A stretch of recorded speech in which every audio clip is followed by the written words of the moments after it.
Russia is slowly moving from just authoritarian state to digital democratic state.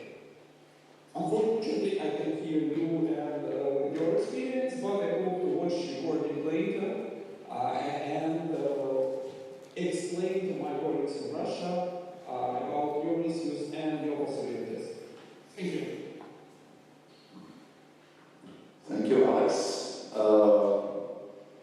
Next question, I would probably ask Simon, I suppose. Maybe both of you, because you're both having part in organizations that are trying to put Hong Kongers in Europe together. Alex, Simon seemed very interested in the morning in the intention, the Tibetan gentleman, and I asked him privately whether his intention is to emulate the exile. Well, is it exile success if the exile government has been doing that for decades and suddenly nothing good has come of it, nothing good, no change in the mainland China. Do you have any specific plans for your organizations what direction you want to take them? Is there any goal you have? Exile government, exile parliament, something like this. Thank you for the question. First and foremost, I think it's very important to identify the current, the Hong Kong diaspora situation. As I mentioned in the introduction, that we are entering a stage where we are overcoming different fragmentation of the Hong Kong diaspora living in the English-speaking countries as well as other European countries around the world. So it is important first to tackle with the question of unity. Then here comes also another question about how to best allocate our resources. And that's why we Serve Hong Kong believe that it is important while having different discussions about the initiatives you mentioned, including the in-exile government, shadow government, and others. I think we have to, as the love of democracies, we have to understand that there are different opinions, in different sectors in the political spectrum.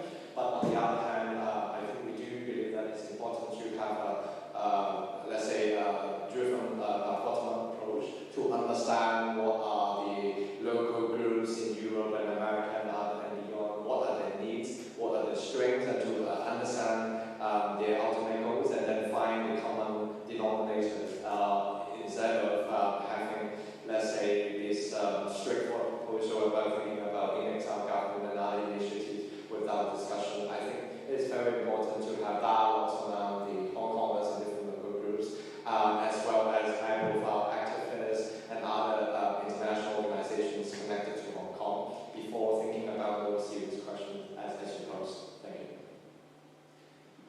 Yes, I think that's about the future.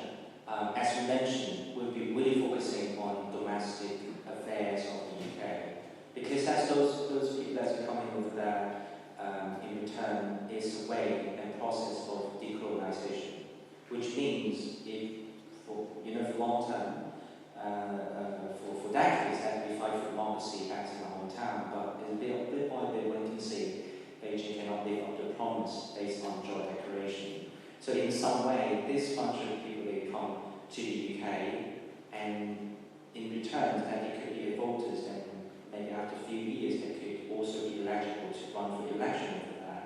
So I would say they have an equal say in politics still. But it doesn't mean those bunch of people are moving on from Hong Kong. But we need to find a way to externalize the matter of Hong Kong becoming a domestic issue and policy about Hong Kong in the UK. What the meaning by that is actually meaning when, for example, when we talk about the human rights situations of Hong Kong, they might think, why is it relevant to me? Because I'm, living in the UK, I'm a British citizen. But if you, moving on to say, okay, that is not just about Hong Kong, it's about British nationals and security in the UK, because they're still being hunted down by the National Security Police from Hong Kong. They claim extraterritoriality. They this kind of practice law will be globally effective. So that's why it also not only relevant to British nationals, those on new arrivals in the UK, but also you. If anyone, they cannot exert their freedom to have a protest, to have a rally, still even in the UK. And you cannot say the UK is a democratic and free country. So that's why it's about you.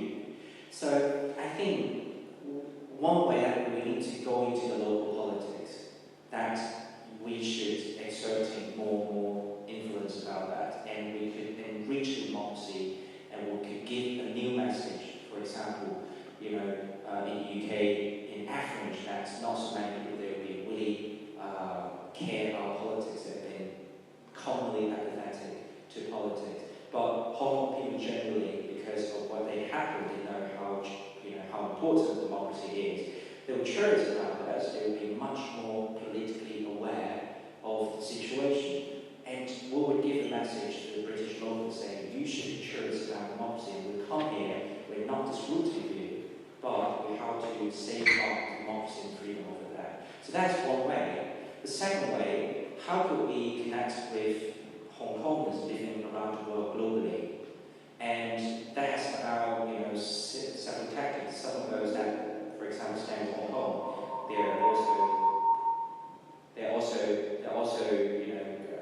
they organized some Hong Kong summits in Washington DC a few weeks ago. That they try to build a platform to empower different community organizers in the United States and to train them how to organize the grassroots community bit by bit. And that kind of thing was still, how can we rebuild the diaspora of Hong Kong? And then gradually becoming a global platform, I could foresee. But still, we can see another bunch of people, they will advocate Parliament, either show Parliament or Hong Kong Parliament, then they believe that even those exiled Hong Kongers or Hong Kongers overseas, they could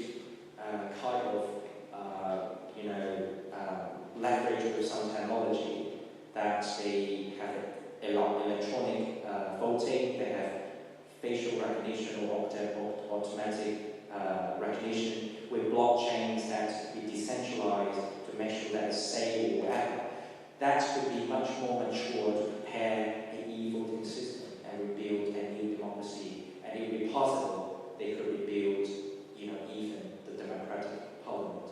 And why that's important? Because when it would be a very powerful tool to mirror, and as a parallel parliament to mirror the shortcomings of the government, which they are lack of democratic representation.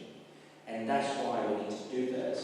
And you can see, even in exile politics, there's different spectrum to fight for democracy. But I do believe that would be mutually supplementary, mutually helpful for our same goal, which is to rebuild a free democracy of Hong Kong overseas. Okay, I also want to ask something like this. Kind of do it both at the same time. So use me for a second. Again, it's strange how it goes here. Yeah. I would also like to ask you a similar question. Do you have any specific goals or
more democratic spoiler of United Russia. Some of the people went to business, but still trying to use their pirates fast as advertising. So now pirates are really people who wants to fight for freedom of information spread. What do we do actually? We usually react on Russian governmental and state proposals of decreasing democracy, or in some important cases related to political life. So we was one of the first parties who reacted or started on the war in Ukraine.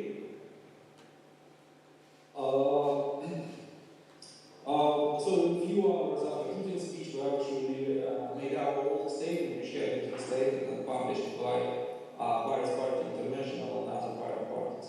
We also monitor more internet and information technology related acts, which allows us to keep confidence in what have happened for the last 10 years with legislation in Russia. And actually, if Russia is still autocracy, so it's not the totalitarian country like China, but we still have autocracy and do not have totalitarian stuff in general regulations.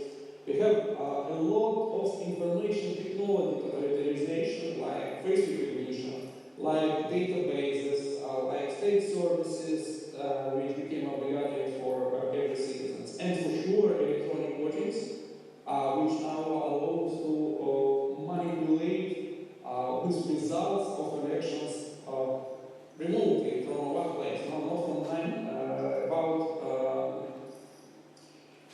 90,000 of local electoral commissions, so just one electoral commission, digital one, will really change results. And as professionals in information technology and information technology regulations, who are really committed to saying about this very things. Thanks. Thank you, Alex. Thanks. I would like to go back to Simon was talking about the UK. I always wondered, especially only after the introduction of the security law in 2020, what the response to it was in the UK. Only 1990s politicians who were the ones deciding that, yeah, okay, we go with it, we're through with it, we will actually hang the bunker over back to China. Yeah, so if we talk about that time in 1980s, especially, all of you I know that 1997, the UK returned, transferred sovereignty of Hong Kong to PRC, People's Republic of China. If we could, discover and trace back the archive of, the UK historical document, internally, the UK government officials have been very conservative and worried because they know that even, Hong Kong Island, which is a small part of the whole Hong Kong at that time, that they said had been permanently received, just being given up to the UK, they need not necessarily to give it back to China. But that's why they have to do it, because they know it's pretty hard to self-sustain, because if, China has to control such a big land of it, if they're becoming a hostile force for Hong Kong, it would be very hard to sustain. So they decide, if China's going to be really tough on the issue of the sovereignty, what they could do is they try best to negotiate with the Chinese government at that time, especially led by Paramount Leader Deng Xiaoping.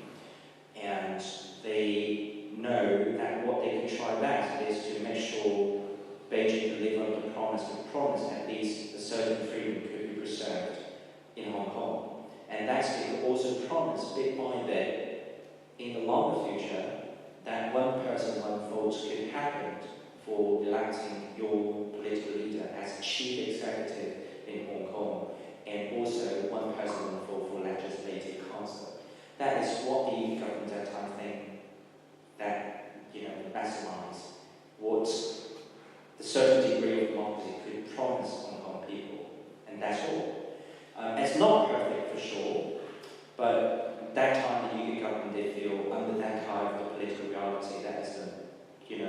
maximize the space that they could bargain for this. And, you know, up to 2019, in 2020, the National Security Law has been imposed. The UK government said they provide two alternative versions. Actually, there's two kind of way out for Hong Kong people. One is, of course, as we mentioned, being a visa, they open the gate for people to go there. Secondly, they suspend the extradition treaty with Hong Kong and China. Maybe that's it hasn't extradition treaty with China, but at least with Hong Kong. It's suspended, and as they try to make sure, give the security assurance for Hong Kong people to feel really safe when it comes to the UK. And a little bit more that to do some sanction on some, you know, government officials who abuse human rights in Hong Kong, and that's, you know, what they're doing. But of course, as activists, we know that it's not enough. What we're doing is, as a civic groups in here, we'll be much more flexibility to be interest groups, to be precious groups, to be even a voltage groups, and to ask the government to do more actions that could protect Hong Kong people. And recently, they had the election within the Conservative Party to handpick the leaders of the Conservative Party, and that person will be gonna be the new Prime Minister of the UK. And the attitude and the tactics, how they should tackle with the rising PRC, that would be the main issue. And that kind of things that when Hong Kong people that they try to chime in, they try to express their voice, and that would be also a critical minority. That's our opinion would be also decisive to the result of Prime Minister election. So yes, you might see, for example, Rishi Sunak.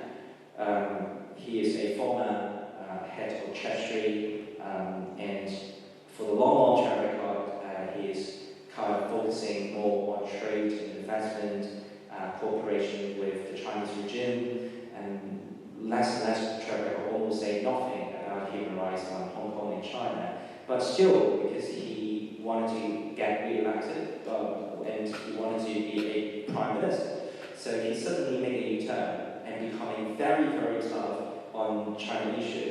For example, he wanted to present as a way he could be even tougher than his competitor, Liz Truss. So he said, if I've been elected as a prime minister, I will close all Confucius institutes in the UK, and also will impose some scrutinization financially if there is any foreign government that will donate more than £15,000, that they will need to go through a scrutinization for this. So this is also an example, at least in the UK politics, that your attitude and and the voice of Hong Kong people will be still quite influential, even when we're talking about the future Prime Minister of the UK. Yeah, in addition to that, I would like to highlight that from the European perspective, from the EU perspective, that the question of Hong Kong is not an exclusive matter, just limited within the United Kingdom. Because when the Standard British Declaration was signed in 1884, actually the United Kingdom was part of the European Community, which is the European Union right now. So in the early 90s, the European Commission actually published a communique about the future of Hong Kong beyond 1997, in which they have made it very clearly that because of the change of status of Hong Kong after 1997, the European Union would deal with most of the affairs in terms of political and economical affairs with the Hong Kong government exclusively, as long as it falls within the autonomy of Hong Kong government. And in addition to that, the European Union also, and the European Union member states also have the responsibility and legitimate interest in terms of Hong Kong. Because Hong Kong has the independent customs territory status, the European Union had an agreement with the Hong Kong government actually to deal with these customs matters exclusively in Hong Kong. And I think that's why I think the Czech and the European audience may need to be aware that this question of Hong Kong is not just about like a British matter or like something between the United Kingdom and China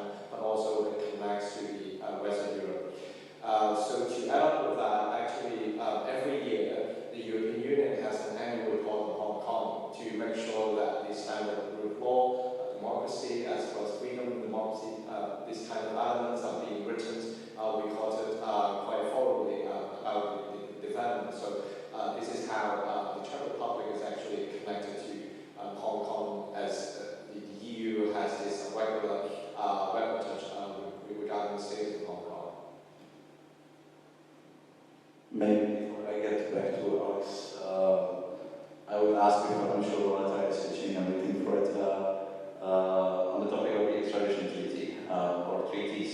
I'm sure it's not just Czech Republic and Portugal, it's also probably Eastern European countries maybe as well.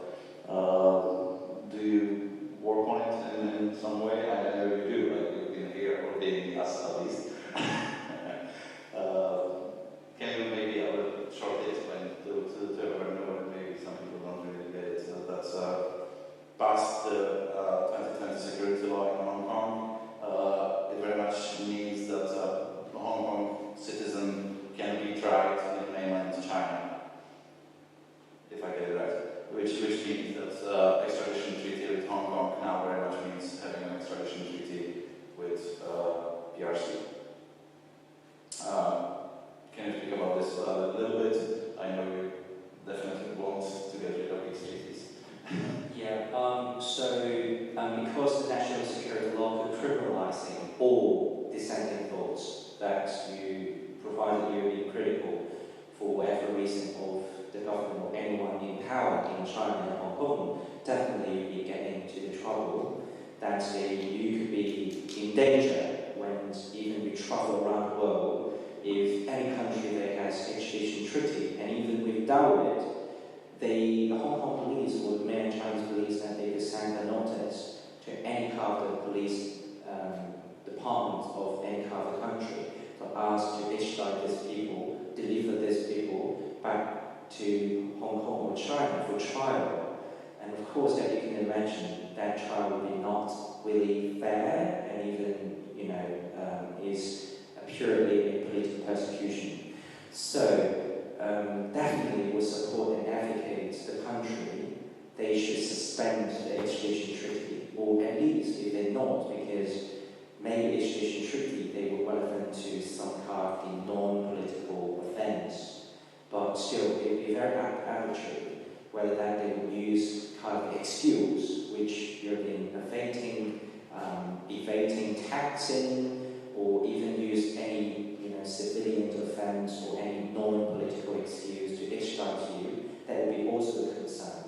So what we advocate is that hopefully that more country, they could stand for it, to give a proactive statement to say we want to recognise the human rights abusing, the abusive law, that at least that you would, that the people that they would feel that we're being at least guaranteed that any kind of country that should be safe not to be persecuted.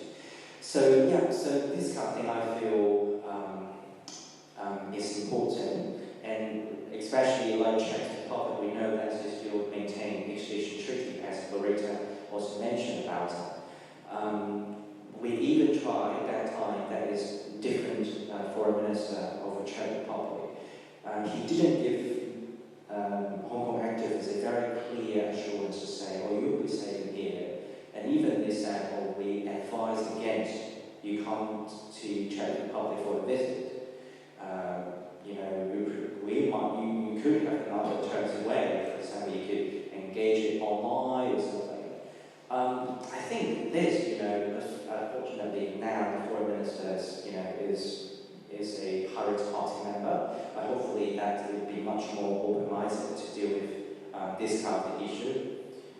So this is, I feel, at least what also we should think, how do we enhance the independent judiciary and rule of law, because provided even the judiciary is independent, every country, provided they have an extradition treaty with any kind of country, they should have a court condition, which means it shouldn't be extradited for any political purpose and reason.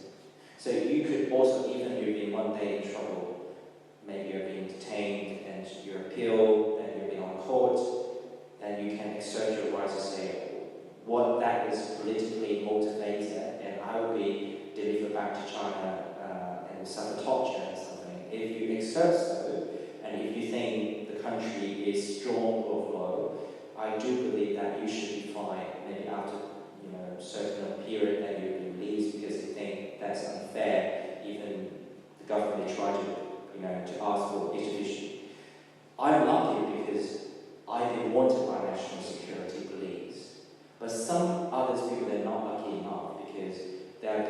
charge. They have been wanted by so-called ICAC, which is Anti-Corruption Agency.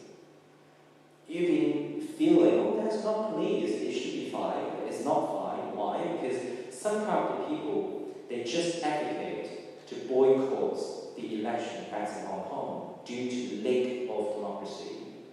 Then the Hong Kong government, through ICAC, the Anti-Corruption Agency, to say those bunch of activists who advocate boycotting the election is wrecking the election, cause unfair elections. So ICAC put them on the top water list almost immediately. So somehow the country they might not be aware of what situation in Hong Kong. They say, oh, that's not national security police. They're anti-grafting agency workers, and it should be fine because they're independent from the government. But it's wrong. So I think that we need to be also fully aware. That's why we need to prepare also the information sheet to all of the police and politicians that they can be aware of this, to know nuances of political purpose, nuances between extradition for political purpose and non-political purpose. Yeah, to supplement that, I think that the point is actually about the EU fundamental rights, because we also review, for those who are living within the European Union, EU citizens and Westerners included, we do have the right to have freedom from fear.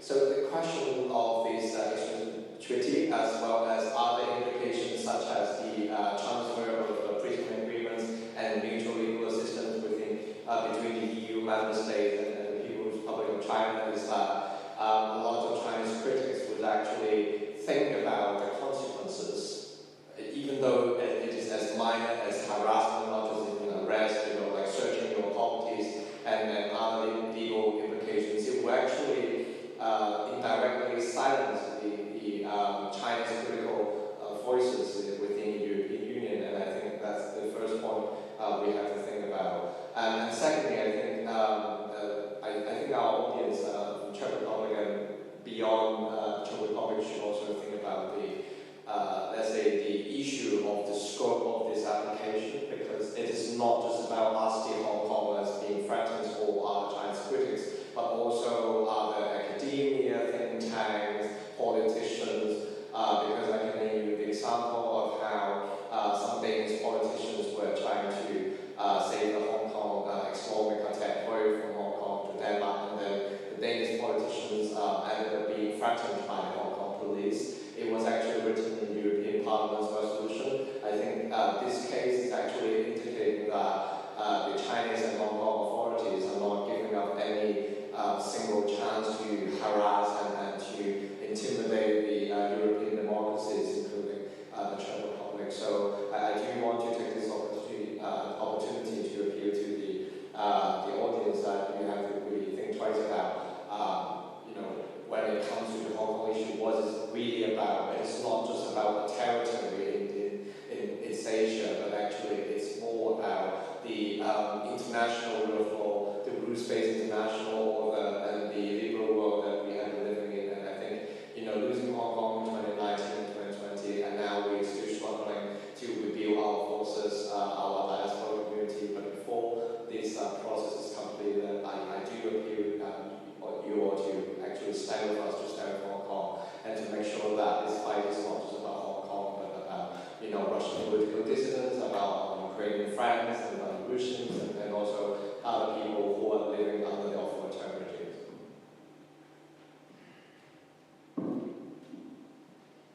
Yeah, the question of the extradition treaty is definitely a big problem, and you mentioned it. That's why a petition to Minister Petříček to give us assurances that you can come without being arrested. His answer was so ambiguous, and it just creates a lot of uncertainty in a lot of people. I think it was you who said that there's probably a lot of, I think it was one of you, two guys, I'm not sure which one, who said that there's probably a lot of members in the EU or Europe in general who would like to be more active, but this situation creates uncertainty and people are scared. And being scared of China while living in the EU, to me, abomination that should not exist and should be get rid of. So I would like to go back to Alex now, because he's in a quite a little bit different situation, being a position politician in another totalitarian country. My question for him will be,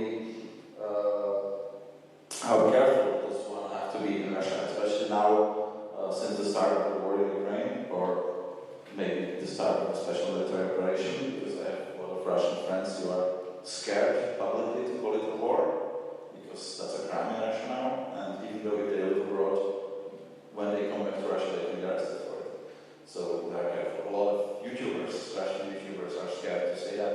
We'll see what Alex has to say about it. So Alex, back to you. So the question is how careful is one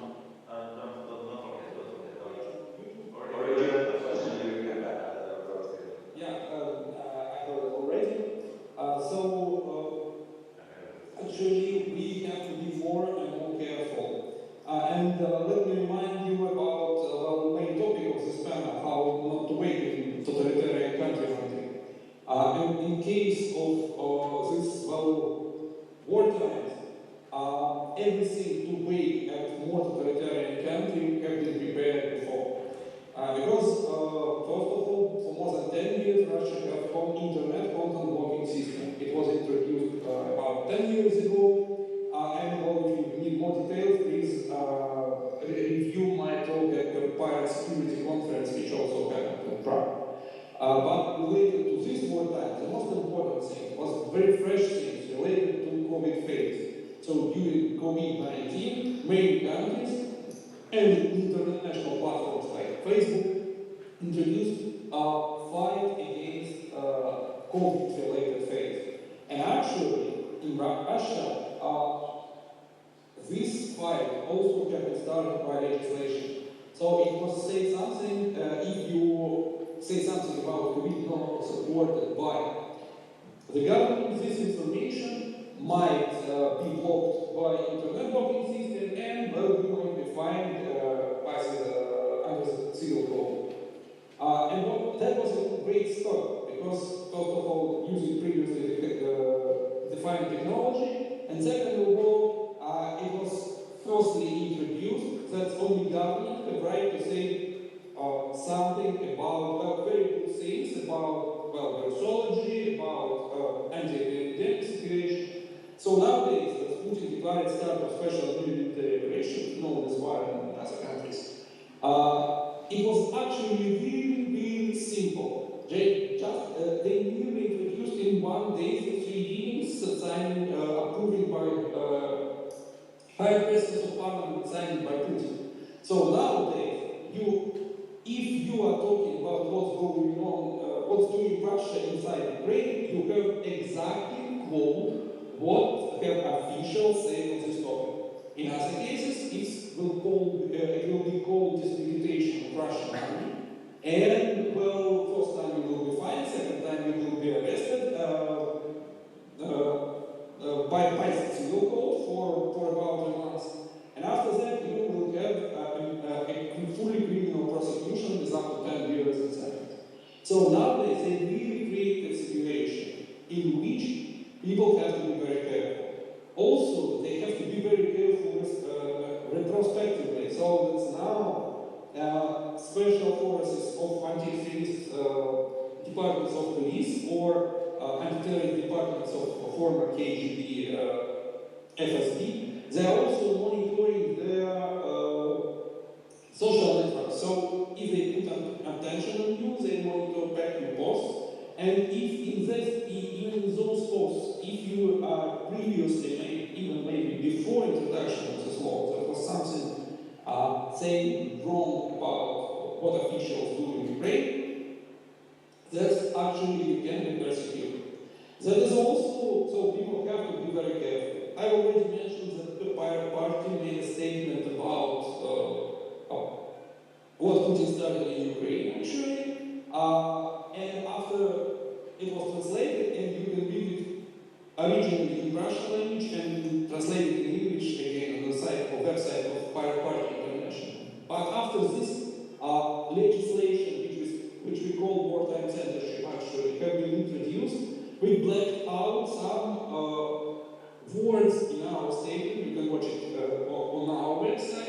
Actually, in Russian, everyone understands that we have blacked out 5 letters, that's mean Putin. If you black out 3 letters, it's means war. So, well, Russians since Soviet Union are very professional in reading between the lines. So, in some cases, if you still want to be public, you have to be very, very careful. Talking about the opposition in general and how careful we have to be. Now, if you will wear, well, yellow and blue ribbons, symbolic Ukraine, and go to the center of Moscow, you will be instantly arrested. So a lot of police is spread around the city center, so not Lodz, it looks still very European, but you will be arrested. If you are wearing green ribbon, it's the only in Russia, and also starts with letters like Ukrainian President Zelensky, so you might be arrested in this case. Also, if you have photos on your social networks, you might be suspected of this. If you have ones with a white ribbon, which is symbol of supporting opposition from 10 years ago, you also might have this.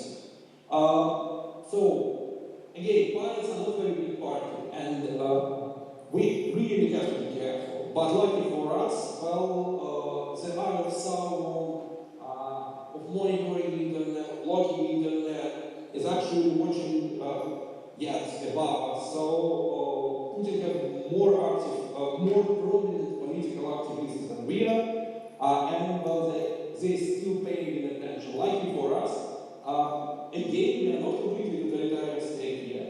The pressing machine is not running as fast and as good as it was in Stalin's times. It's well tuned like it was in Brezhnev's times when there was only about 100 dissidents on the whole Soviet Union. Now they have 100 of dissidents just going on the street near in Sundays, and they detain them and they have to have somehow with it. Nowadays, I'm trying to be less careful and more active. I'm joining municipal elections in Moscow for one of the districts, and I hope that in this case, as a candidate for elections, I have some protective, I hope I will have the protection from election legislations, and will be more free about talking on what's going on, talking with people, saying that it's not well, actually our powers are doing well, then we'll see what happens. But again, the situation where when the military censorship, the wartime censorship, can be introduced in one day, it has been prepared for more than 10 years, and it started from protection of children. So please be very, very careful. Look very careful on your legislation. If you do not want to wake up in totalitarian or nearly totalitarian, digital totalitarian country one day. Thanks. Thank you, Alex. Okay, we're slowly getting to the end of this section. I would first ask maybe for a few questions, and then we want to have an final word. Do we have any questions from the audience?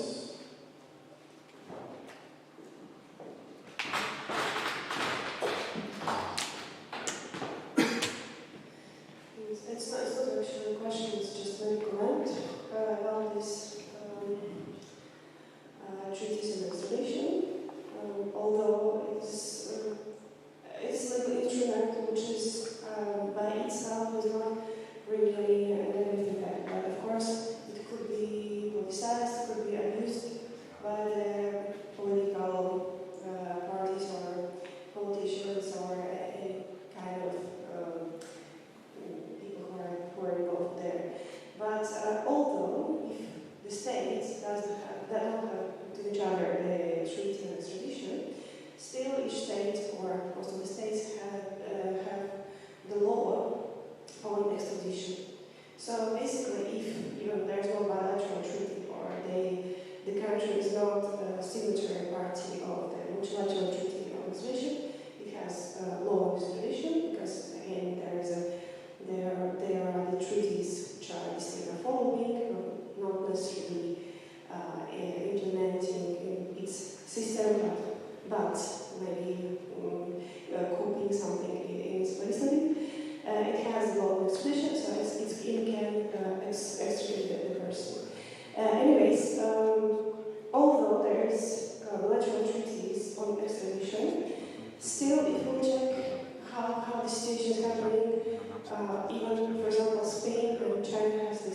treaty is still on, but most of the cases are pending, so they're suspended, they're not actually approved for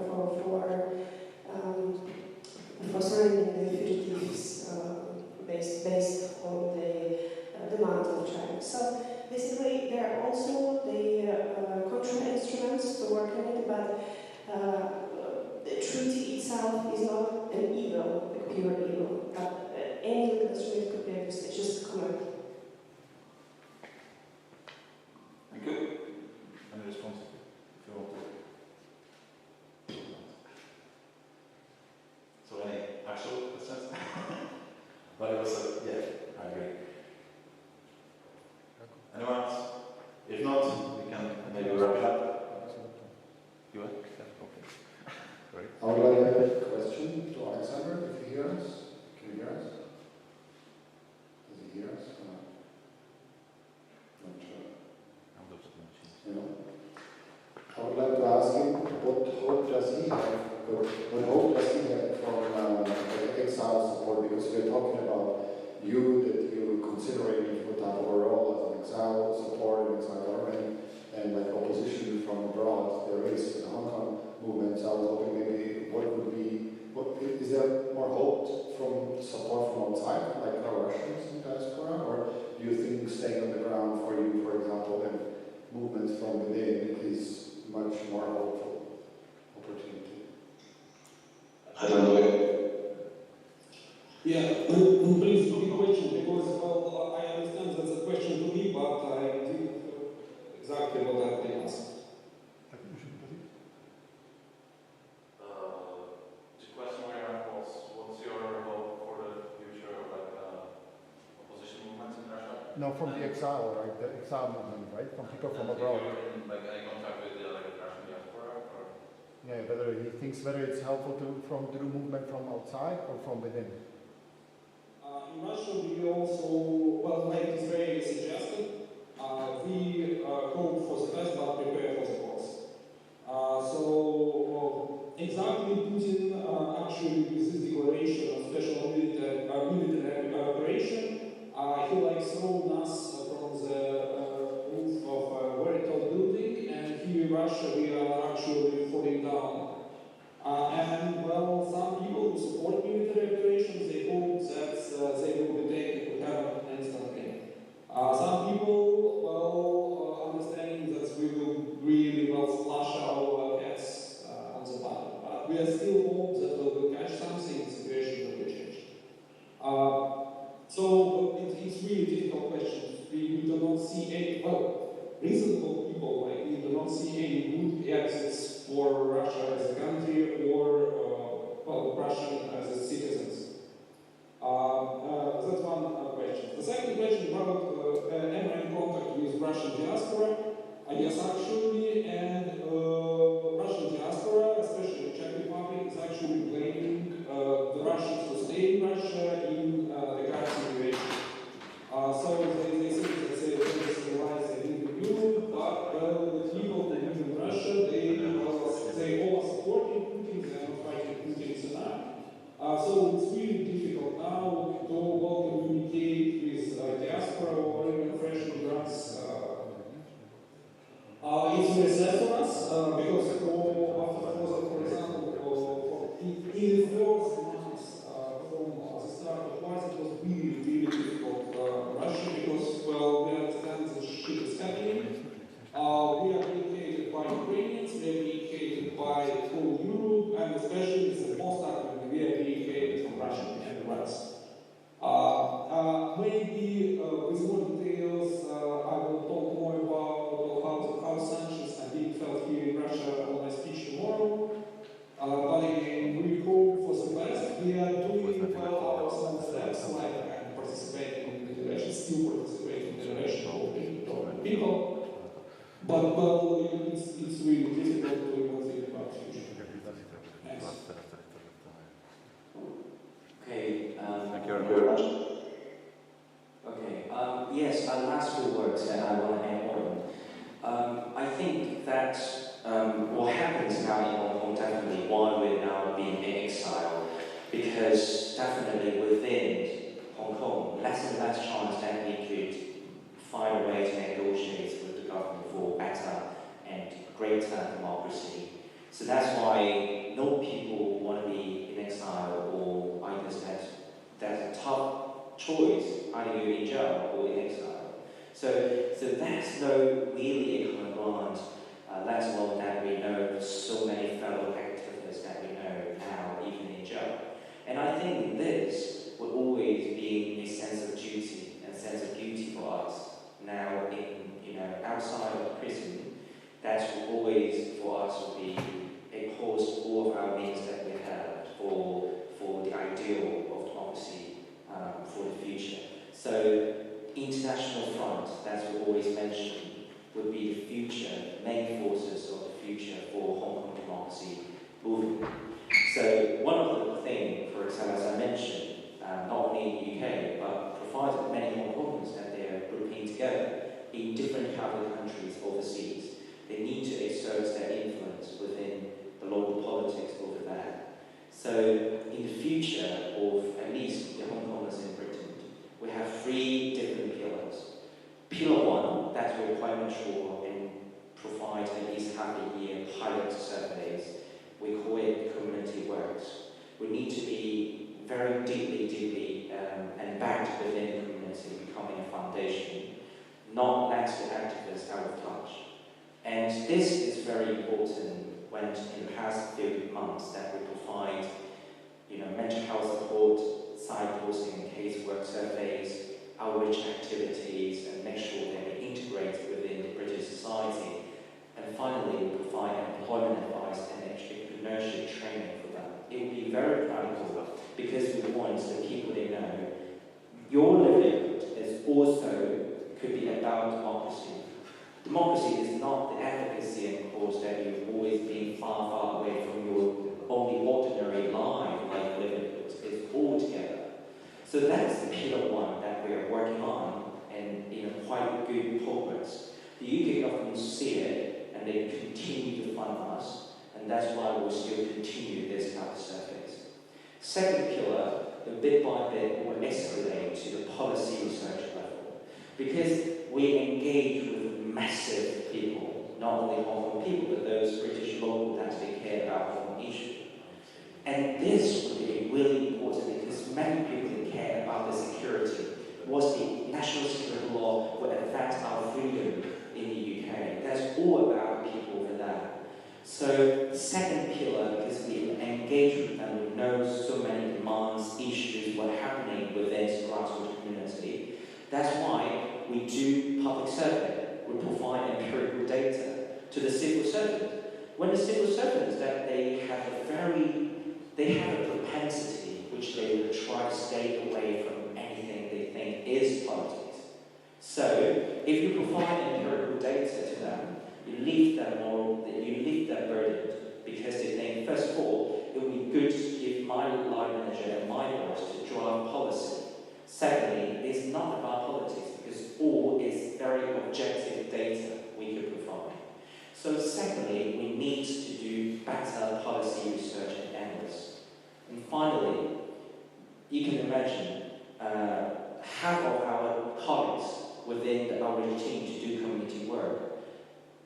Many of those, most of those, they are former district councillors of Hong Kong. They have been disqualified, they have been banned because of national security law, they've now been in exile, they wanted, but they still provide a platform to let them to continue their work to serve Hong Kong people, to develop a new community. So we continue to help to those type of people.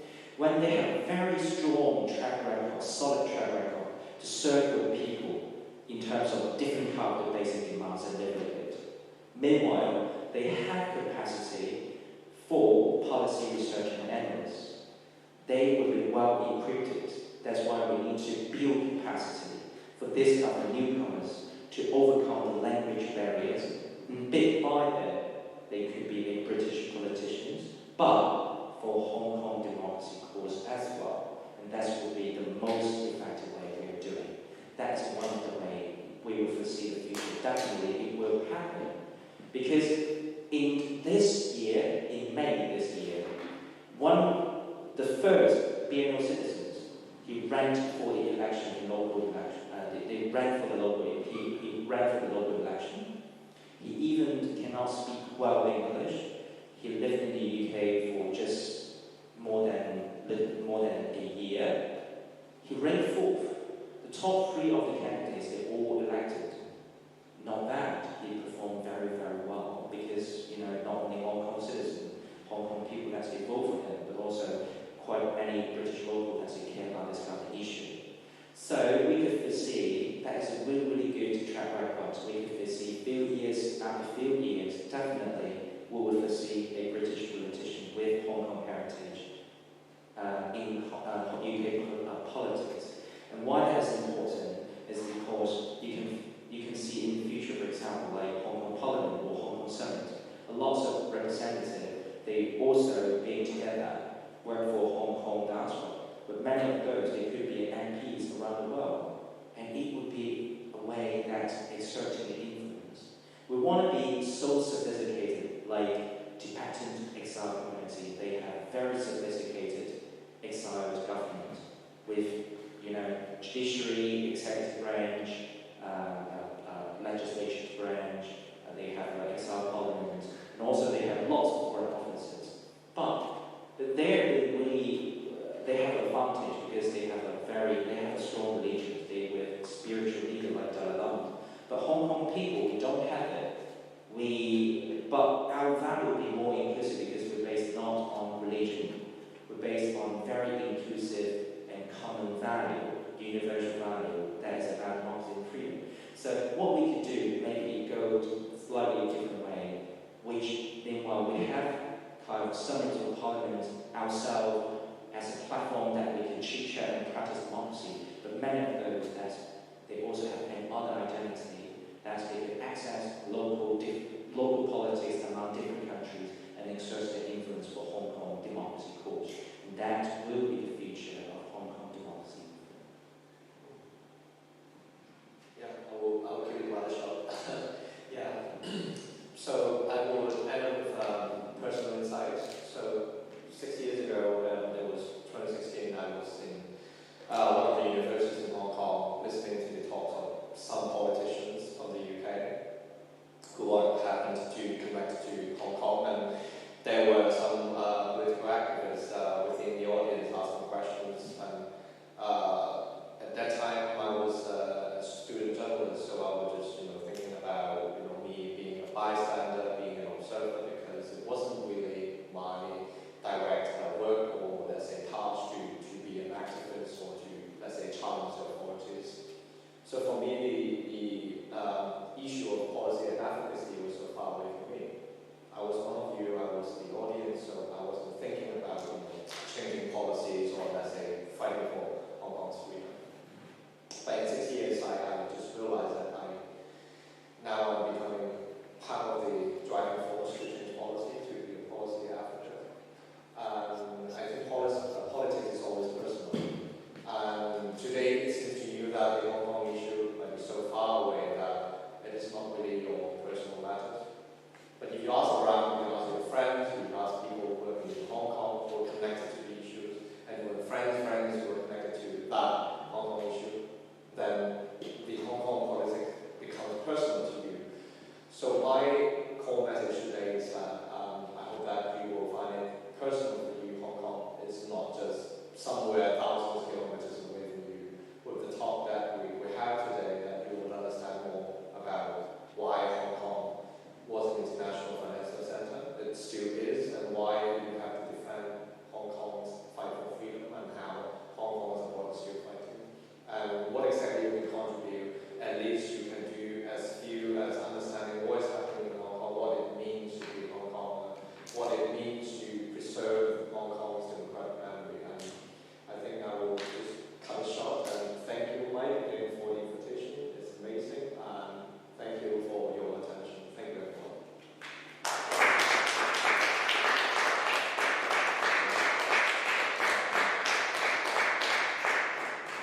Short final word from my side. Then again, I would like to say, if you don't want to wake one day totalitarian country, you have to join politics. I'm not talking about digital totalitarian Russia. The people when the 90s and 10 years after the Soviet Union fell and they joined actively politics in independent Russia.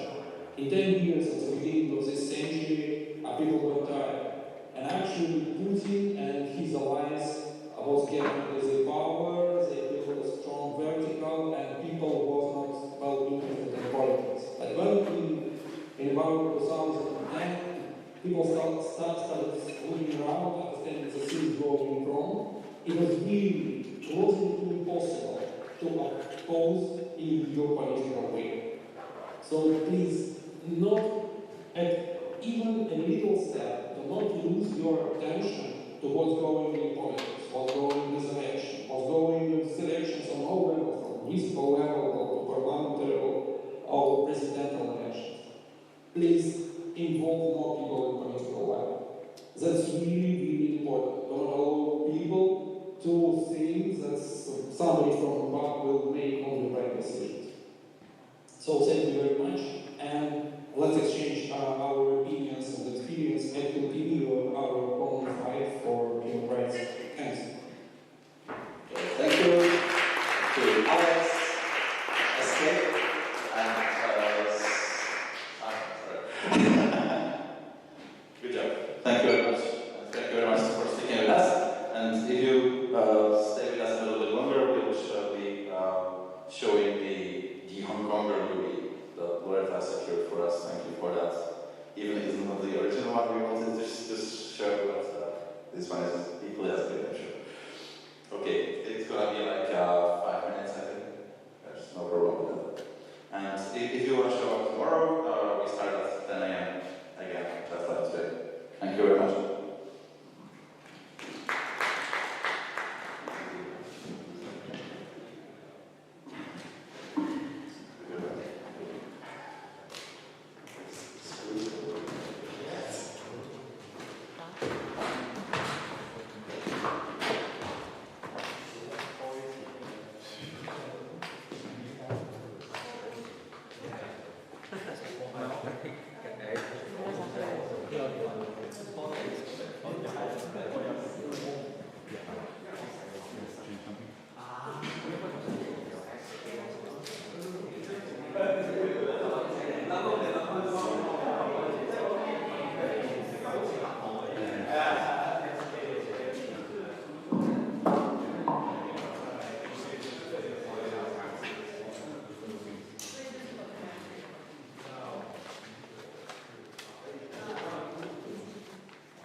I think it's gonna be earlier because I'm thinking about dropping to lunch.